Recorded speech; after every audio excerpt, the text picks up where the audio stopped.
imaginary friend? What's imaginary? Hello and welcome to episode 127 of Popcorn and Prosecco, a show that's all about talking about movies. I am Perri Nemiroff, and here are my co-hosts, Kristy Puchko and Angie. Hey, everybody. Hi. So we've got a special episode for you today. It's one filled with cute animals, kind of. Does dragons count? Dragons count. Yeah? Okay, cute pet-like creatures. There we go. So first up, we're going to review the new wide release this weekend, Pete's Dragon, and then we are going to visit one that came out last weekend that we have really wanted to talk about ever since we saw the first trailer for the movie, and that is 9 Lives. So before we get to 9 Lives and its glorious weirdness, let's do Pete's Dragon. Kristy, you are on that one. Yeah, so Pete's Dragon. Here's the plot synopsis. The adventures of an orphan boy named Pete and his best friend Elliot, who just happens to be a dragon. This movie is adorable. It's a remake of the I think it's like 67 animated movie or 76 or whatever. Well, like animated live action. It was like the people were live action. The dragon was a green cartoon with purple hair. That's still the case with this one. I mean, the dragon is not live action. Spoiler alert. It is still it's CG animated, so it looks more realistic. PETA's really pissed about it. No, but it's actually, but it's like they took the bare bones of that plot, which was a orphan boy and the dragon that loves him, and then there's like a matriarch character who could like set things right if only Pete gives her the chance. And then there's some jerks that are just jerks and want Elliot for their own nefarious purposes. But they like switched it up with like the specifics, and it actually is really fun because they set it in this kind of timeless / slightly old-timey place where like maybe it's set today, but it's set in a today where not everyone is carrying around cell phones. And it's just this really charming story about the small town of Millhaven who has this myth of the Millhaven dragon, and then one day a park ranger finds a little boy in the woods who looks like Mowgli but white, and it begins this whole adventure where they meet Elliot and Pete. And I actually thought this was incredibly charming.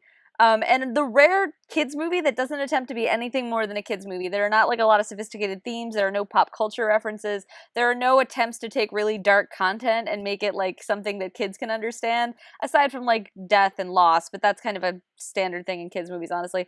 I thought this was incredibly charming. I would say that even though it's not trying to be anything too much more than a kid's movie, it's also a kid's movie that isn't afraid to make kids a little sad or scared. Like, I feel like a lot of movies that are aimed at children kind of try to steer away from any possible negative emotions, and this doesn't do that. Like, so when the dragon gets into trouble at one point, it's genuinely pretty upsetting.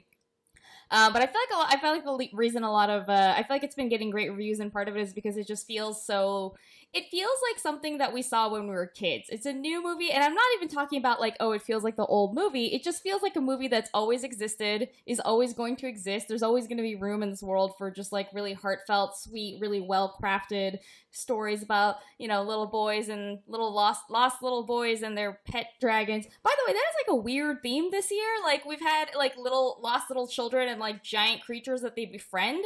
Like the beginning with of this the BFG and Jungle Book, and yeah, there's BFG. There's a Monster Calls coming up later this year. Yeah, like A Good Dinosaur from last year. This one did feel a lot like Good Dinosaur. But yeah, I thought it was really cute. I thought it was really well done. The dragon is furry, which is not something I've seen before, and which I thought was it's a good choice because it does make him feel like he's like a cat or a dog, only gigantic. He feels like a big dog to me. Like, he does stuff with his ears, and he like chases his own tail at one point. He felt like a giant like golden retriever or something. All right. I'm just biased because I have a cat that's like. But I also don't watch cats all day, so I we'll get to that later. You don't understand. That's right. I was not on a cat podcast last week. Yeah, the Furcast. Seriously, check it out if you like cats. I was not that into this movie, surprisingly, because I know what you guys know too big me. For you? Are you a size? I love. No. And I didn't care that so the dragon dirty. was furry either. The movie just kind of didn't do it for me. You know what I mean? Like, there was nothing wrong with it per se.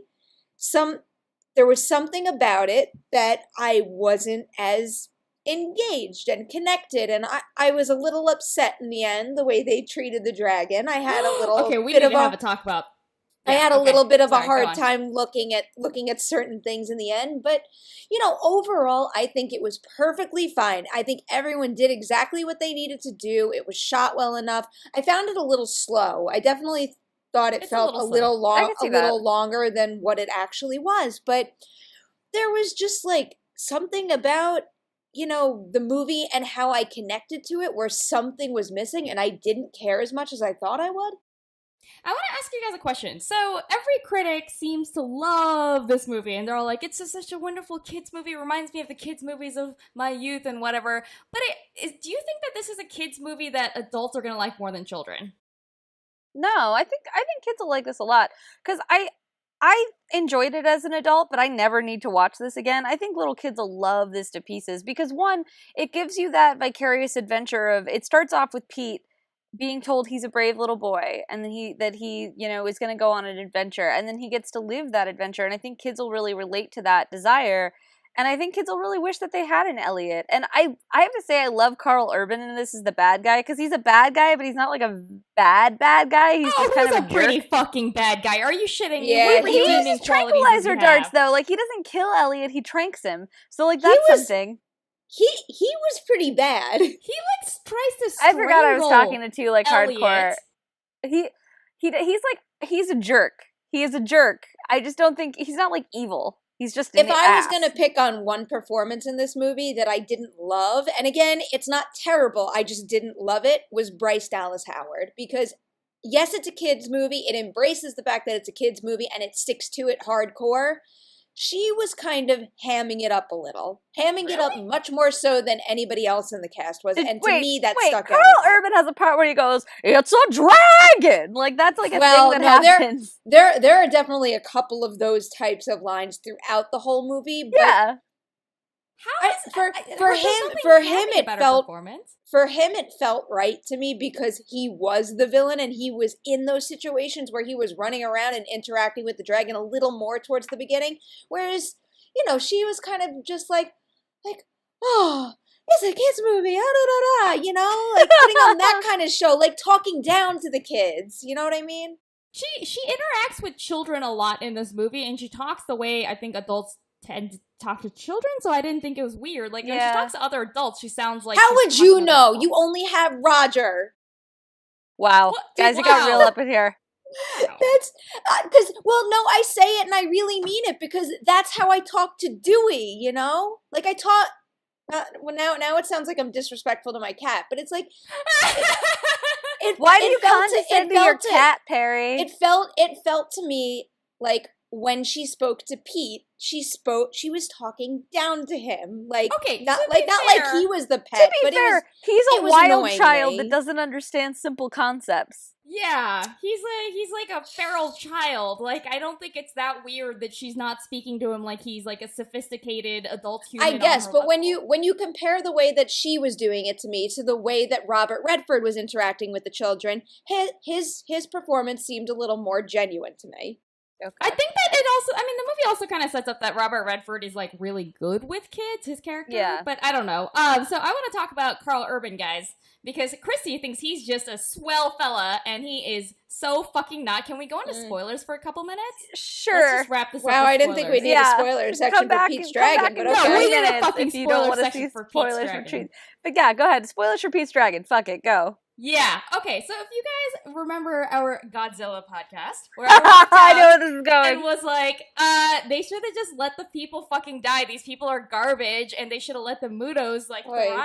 That was Pete's Dragon all over again, because I walked out being like, these humans do not deserve Elliot. Yeah, Angie walked out hardcore hating on humanity when we left this movie. Everyone else was like, what a wonderful movie. And Angie's like, let me tell you something. Elliot should have killed them, but I mean, he called an 11-year-old no a bitch. obligation to save humanity at risk to himself. Because these I can't believe how evil we sound right now. I just yelled at Angie for only having a cat, and Angie is wishing that the townspeople burn and die. I don't actively want them to die, but at the finale is basically that. So, okay, here's the story. You were hoping he went Cersei all over Millhaven. That was Angie's goal. Shut. Here's the story. Elliot and Pete are like so fine. They're like in the forest, they're super happy, their life is like perfect. A bunch of people stick their noses where they don't fucking belong. They separate this little boy and this dragon. They just like rip apart this family for no goddamn reason. And then like they try to kill the dragon. And then because they're trying to kill the dragon freaks out, and then so now the people are in danger. And then they're like, Elliot, you have to risk your own life to save these people that were trying to kill you half an hour ago. And he does it because he's so goddamn She's nice. right. She is right, because they do say that even though Elliot, like Pete has spent 6 years in the woods just being cared for by Elliot, he is not malnourished.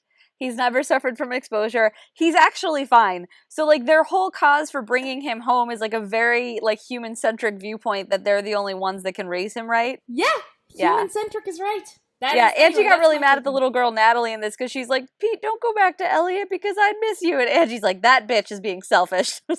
I was just like, I turned to Kristy and I was like, bitch, no one cares what you want. That is really what happened. It's none of your goddamn business. You met this boy 5 minutes ago. I don't see why, like, that gives you the right to keep him from his only family member, which is Elliot, and his home, which is the forest. Boy.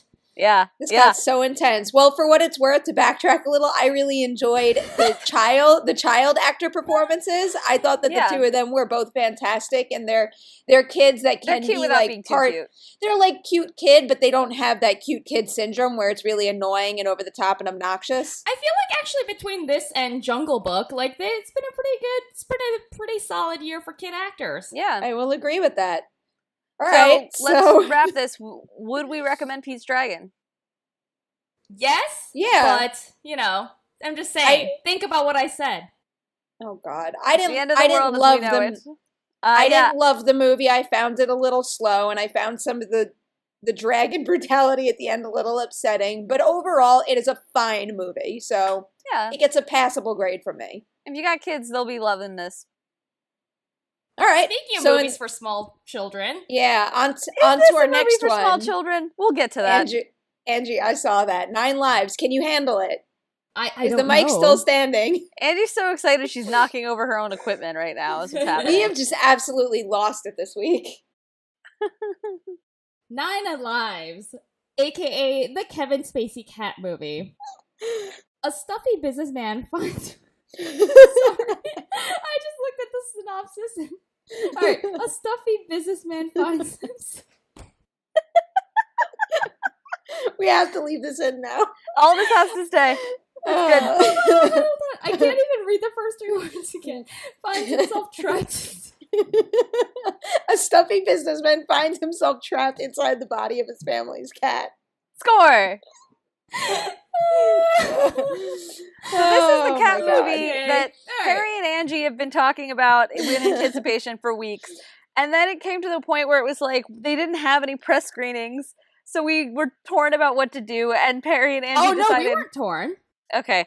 I said, well, there are no press screenings, nerds to this, and you two got very upset. And then Angie concocted an entire plan where she convinced not only me, but other of our New York friends to get drunk and then go watch 9 Lives, like, late on a Friday, which admittedly was the only way you should see 9 Lives.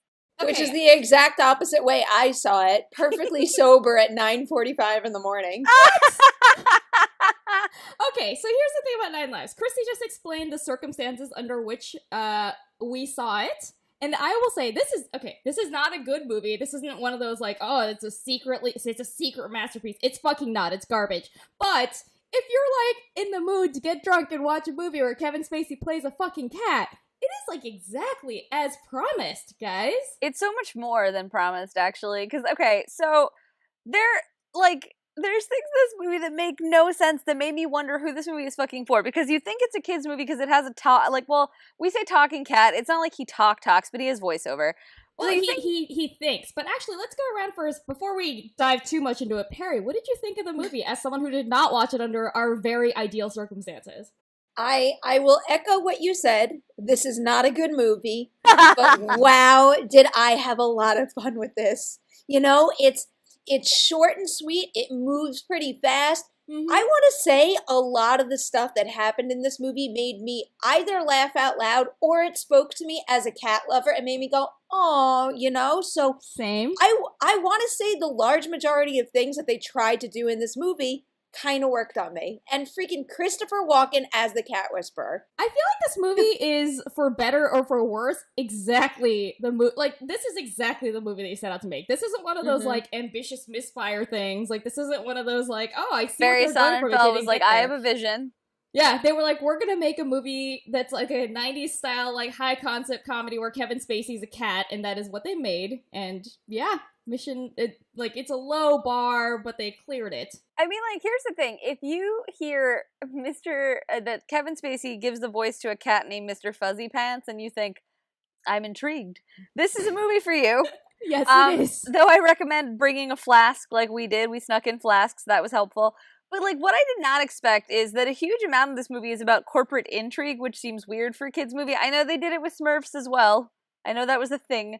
I don't understand why they think, like, oh, that'll get the parents involved. Parents care about corporate espionage. But, like, basically, like, Kevin Spacey plays, like, a Trump figure who's, like, really into himself, and it's like, I'm gonna build the world's tallest tower. And, like, no one, even though it's right there, no one makes a joke about what that means when a guy is super into, like, the length of his tower, like, whatever. But they are not above making other sex jokes, as we will discuss later on. Yeah, that's the thing. So then there's these weird, he's, like, a guy who has multiple wives, and we're supposed to hate his ex-wife. You make him sound like he's, like, a polygamist. He has an ex-wife and then a current wife. His ex-wife is Cheryl Hines and his current wife is Jennifer Garner. Yeah, it's like weird because like I guess I'm sure that's true to some people's experiences, but you're supposed to hate Cheryl Hines even though she does come by a lot and seems to be like really invested in being part of the family, though she is snippy. But like we all have those family members. But it's like she's important because she has like an older son who looks like he should be the love interest for Jennifer Garner, who is supposed to be married to Kevin Spacey, which is probably the part of this movie that I had the hardest time wrapping my head around because just what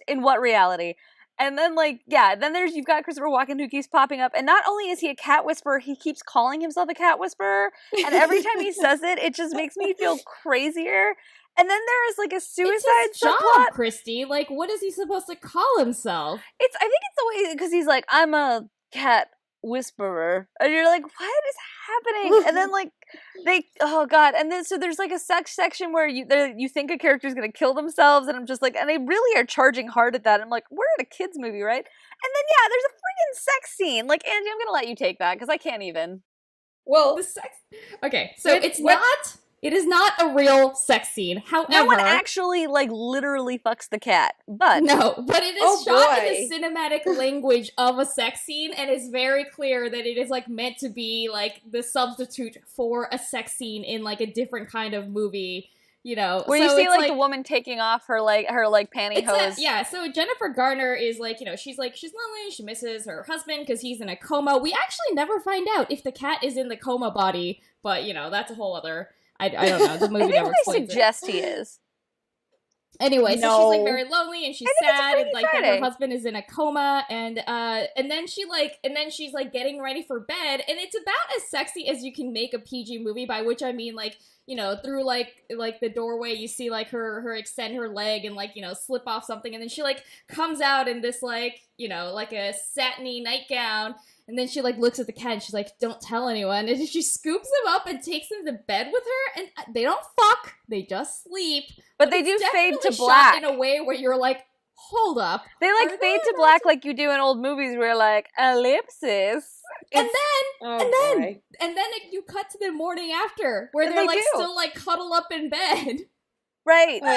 And it's like, that's clearly a joke for adults. There was that. It was almost like they didn't know how to use things like that. Because I think I texted you another one, Kristy, which this is even weirder. When the kid sleeps in bed with her and the mother gets out of the bed and gets back in and she puts her arm around the kid and goes, like, where did we leave off or something? Like something that is so traditionally like a sex scene line. And I'm like, that feels out of place there. I think it's funny because there were just parts of this movie where Angie was so excited. There's one part she literally stood up and threw her hands in the air like she had just... Okay, to be fair, you heard about the flask part, guys, right? Yeah. I was not myself. By contrast, we sat way in the back so that our being jackassery would not, like, disturb other people, and I think we were fair on that. Also, like, we picked a theater where people get rowdy anyway, so I think that helped. Also, it was 10 p.m. on a Friday. Yeah, there were only like 6 other people there. Who else was in that theater with you? Parents who looked exhausted, and then a child that looked like they didn't understand why they were there. My favorite, though, was halfway through the movie. I remember what was happening, but something in the movie is happening, and this little kid, like halfway down the theater, just went, I want to go home. I don't want to be here anymore. And I could not stop laughing. I was laughing so hard I couldn't actually tell if they left or not. But like it was just, I don't know if it was just that he was tired because it was like Friday at that point at like 10:30.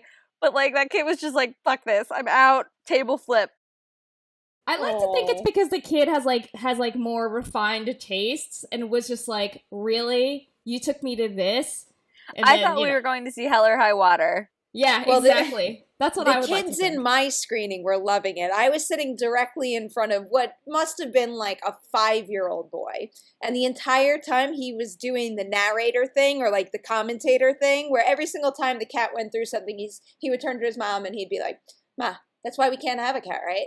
It does things like that. Like, because it might secretly be a businessman? It might...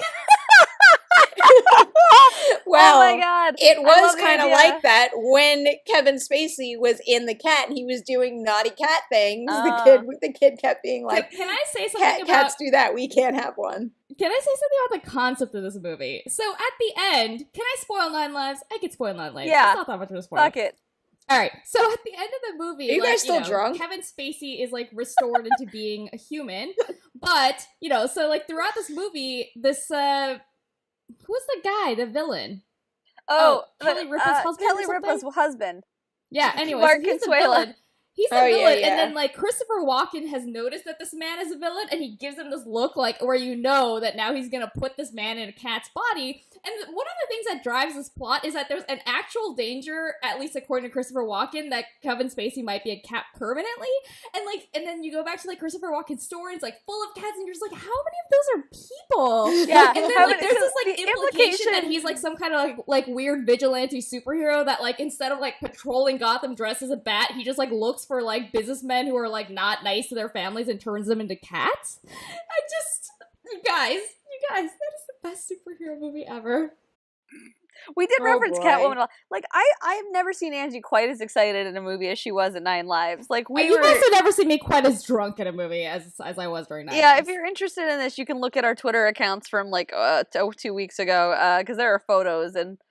Like Angie and I look excited and everyone else just looks like they hate their lives. All 9 of them. Well, if we've already spoiled 9 Lives, I want to say another spoiler that I thought was really freaking weird, and you know what I'm going to reference. It was the whole suicide thing at the end, which seemed like grossly inappropriate for a movie that I think was supposed to be targeting young moviegoers. Yeah. But now that we've spoiled it, I might as well just explain it. They imply in the movie that Kevin Spacey's son, who's played by which Robbie ML? ML. One of the MLs? Robbie ML. That ML he loses the company, and he's so upset that the movie implies that he is then going to kill himself by stop laughing, it's suicide. That he is going to jump off the building that his father built, which is like his father's obsession. So it's a big centerpiece in the movie, and it's implying that he's going to kill himself. Yeah, at the end of a PG cat movie. And then it's that doesn't turn out to be his plan, but that doesn't really matter because they've already planted that scene in your head. Yeah. It's like, because if you want your kid to turn to you and be like, Mommy, but wouldn't he die if he jumped off a building? Be like, well, yes. What saves him, if we're talking spoilers, is that he looks over and sees the cat. That's not what, he has a parachute. It was like a publicity stunt. It's not that he saw the cat and then changed his mind halfway down. Okay, sorry. I meant what saves Kevin Spacey is that he's decided to jump off a building. Angie's still drunk. She's drunk online. Makes me feel like I'm drunk. Did you blame me? Oh boy! Oh my God! This is evolved. Let's wrap. One more serious comment. A part where I think that 9 Lives did the whole human in a cat body thing better than other moments was I liked it when the cat was just the real cat. I always thought it was like stupid silly when they would make it like do backflips and CG when it was or clearly something. a CG cat, yeah. And it's like half and half. So there actually is some decent cat acting here where it's really cute and natural. Acting? And for cat, Well, oh boy. I'm going to start calling it that now. But as a cat owner, when you see this live cat doing something that you have seen your cat do, and it looks real and natural, just like your own cat, it's really cute. When you see a cat doing flips in the air, CG style, it's stupid. Yeah. I like that your conclusion the stupid is thing in a Kevin Spacey cat movies authentically cat enough. Yeah. Mm-hmm. At times. I kind of feel like, yes. okay, so I feel like we were just talking about with Pete's Dragon, how one of the reasons people seem to like it so much is because it reminds them of their childhood, but I guess I watched dumber movies in my childhood because this reminds me of the shit that I would watch as a kid and like, and then rewatch as an adult and be like, oh my god, this is garbage. Yeah. You know what? I like 9 Lives.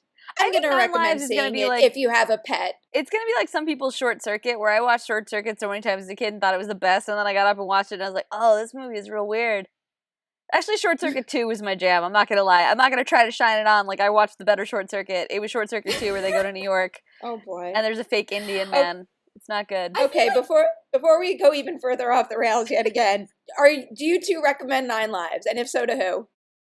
I feel like, honestly, like, you know if this is a movie you want to watch, okay? Like, I saw the trailer and was just like, oh my god, I have to get drunk and watch this with my friends, and I did, and I had a blast. But I mean, like, but genuinely, if you saw this and was just like, this is the death of cinema, like, you're not gonna enjoy it. Just, you already know if you want to watch this movie or not, the pull quotes okay? from this episode, like them trying to put us on a poster, be like, I mean, if you get hammered, it's pretty good. Popcorn and Prosecco. Hey, I was sober and I had fun. But I still think that's the perfect assessment. If you have seen the publicity for this and you're like, oh, that kind of looks like fun. I love cats. I want to see that movie about cats. You should probably check it out because it's silly fun.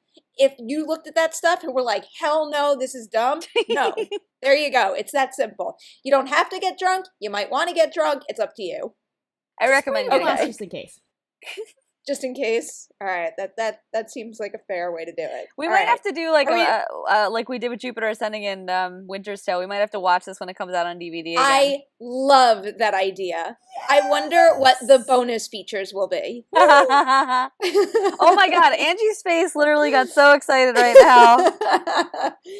Oh, this is a moment when I still wish we were doing video. Oh, Angie. All right. Are we okay? Are we ready to move into the outro? Let's just not, because I don't think Angie can speak at this point. All right, that is a wrap on episode 127 of Popcorn and Prosecco. You guys know where to find us on iTunes, where you can subscribe, rate, and comment. We have our website, popcornprosecco.com. Please like us on Facebook. We are on Twitter as well, at Popcorn Prosecco, and then the three of us are all over the internet too. Kristy, you want to take it first? Sure, you can find me on Twitter at Kristy Puchko. That's KristyPuchko. And I write all over the web. You can find my career highlights at decadentcriminals.com. And check this week, I had a really great interview with Diane Kruger on IndieWire. And Angie? You can find me on Twitter at AJHAN, and I write for slashfilm.com. And if you want to reach out to me on Twitter and tell me how much you love 9 Lives, I would love that. And you can catch me on Twitter and Instagram at Nemiroff. I'm on the Collider Videos YouTube channel, and I write for Collider.com. So thank you guys so much for listening, and we'll see you next time. I knew it! I just knew it! I thought about doing it myself, and if I didn't do it, I knew you were going to do it. This episode's a train wreck. I use newspaper in the poopy boxes, and I see your face all the time.